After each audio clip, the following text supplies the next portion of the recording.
In my part 1 video, I showed you guys strange artifacts that were supposedly recovered in Egypt, a mysterious stone that supposedly has superpowers and is made of red mercury. In most videos, there's a person showing the date and the supposed superpowers that these stones have.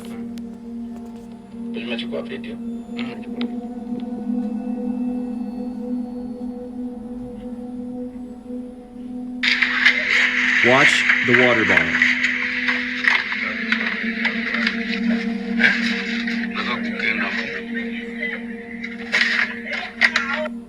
If you want, you can watch part 1 to understand more. Now here's the weird part. Red mercury does not officially exist, however in many videos out there you'll find several people showing some of its superpowers. Check this out.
The first person to talk about this mysterious substance was Arab alchemist Jabir ibn Hayyan, father of chemistry. This was in 700 AD. He wrote, "The most precious elixirs to have ever been blended on Earth were hidden in the pyramids." So what is really red mercury? Does it really exist? And does it really have superpowers? Or is it just a scam for people to sell these things for thousands of dollars? What's your take?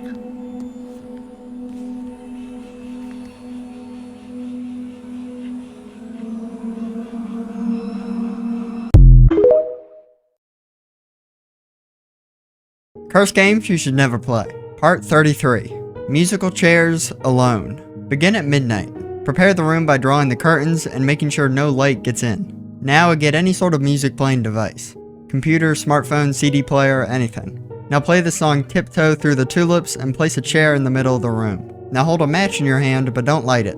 Play the music to begin the game and walk around the chair 6 times. Now one of 3 things could happen. If the music stops, you can sit down and light the match. This means you won the game. If the music keeps playing, you've invited something into your home that doesn't really want to play. And if the chair falls over on its own, leave the room, don't look at the chair, and don't ever enter that room again.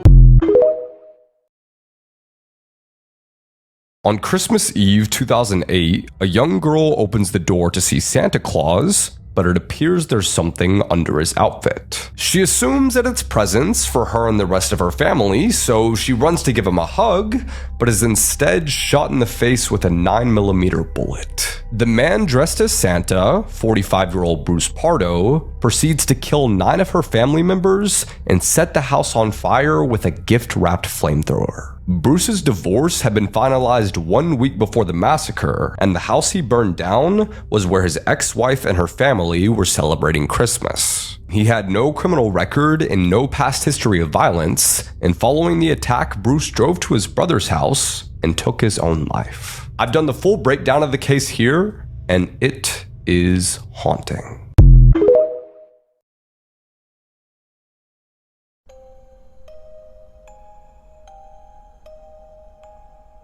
Yeah, it's real. It's one of the worst ways to get discharged from existing, and it happens more than you think. So for deer like moose and elk, those antlers aren't just for attracting mates. They're for running fades too. And during humpy season, bulls will use those antlers to square up with each other, all in the name of female validation. Except sometimes it ends in a tie, as in the two males can end up getting tied together by the antlers. It's already bad enough they basically get head cuffed to their biggest op. Those antlers aren't light, they can weigh like a good 50-60 pounds. But if the two males can't get unlocked from each other, it's basically wraps until a predator finds them and takes a 2-for-1. Or worse, they just have to wait to slowly expire to starvation. Or option 3, they fall into a stream, drown, and become moosicles. This actually happened, by the way, in Alaska. The closest thing to a normal life they get is if one flatlines first and then the head and body go through a divorce and custody of the skull happens to go to the one that's still alive. By the way, I know this isn't a moose, but moral of this video, I don't know what it is, but I'm sure someone will comment one.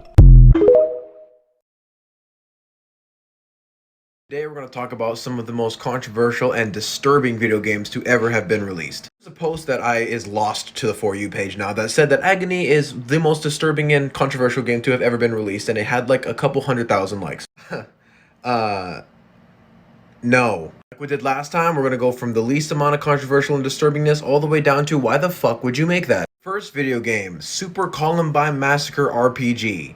I swear this fucking thing exists. This was made and released back in 2006 by a single person named Danny Ladone. It is literally playing through the Columbine mass shooting, like in very graphic detail. The creator did this for a educational purpose because he wanted to show people exactly what went down in the Columbine shooting by giving it a different type of media outlet. Because he made this game by using the police reports and witness statements of what actually went down in the Columbine school during the shooting. And he also includes cutscenes of the shooters' lives before the shooting, like what led up to it and what was going through their head as they were planning this. And I would also like to add that this is a contributing factor to the Dawson College shooting in 2006.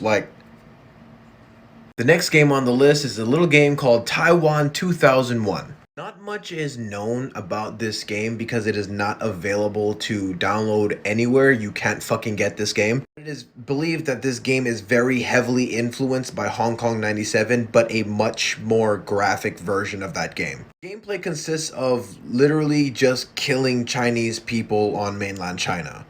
That's the whole fucking game. There are extremely heavy overtones of racism in this game if it hasn't been made apparent already. Also, the introduction contains 9 slides.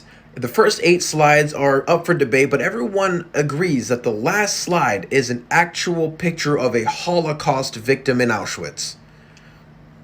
Unlike Hong Kong 97, which basically is the same fucking game, but less, fucked up. You cannot get this game simply because it just doesn't exist anymore. The only reason we nowadays know that it exists is by word of mouth and screenshots of the game. That's it. Doki Doki Literature Club. If you think this shit is what it seems, it's not. If you're looking for a video game to cuddle up next to your boyfriend with on a Saturday night on the couch while you both sip hot cocos in your Snuggies, this is not the fucking game for you. This is not what it looks like, trust me.